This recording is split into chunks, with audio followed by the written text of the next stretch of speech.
Guys আমরা অনেক দিন যাবত আমরা ভাবি যে পুকুর থেকে মাছ ধরলে মনে হয় ব্রিডিং ওটা করা যায় না, পুকুরে ভালো ব্রিডিং করে।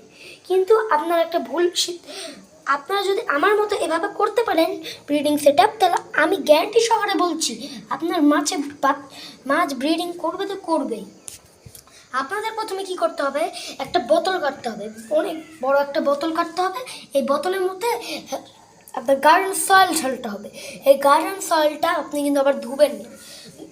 এখন আমরা এখানে কিছু পাথর ঢালবো, এই যে পাথরগুলোকে আমরা এখন এখানে ঢালবো।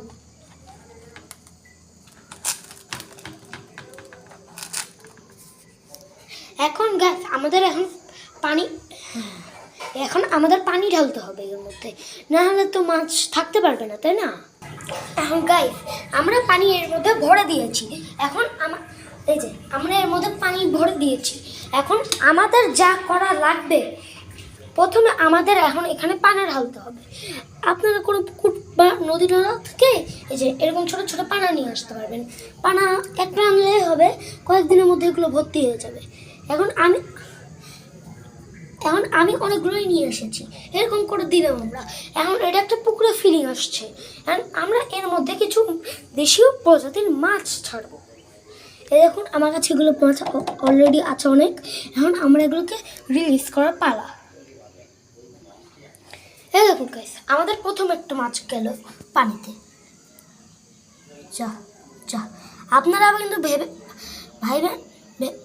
ভাববেন না যে এটা গাপ্পি মাছের বাচ্চা। এটা কিন্তু বলতে গেলে আমরা যতটুকু বলি, এটা বলতে গেলে ডার্কি না মাছ।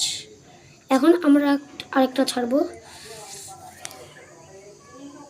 এই দেখুন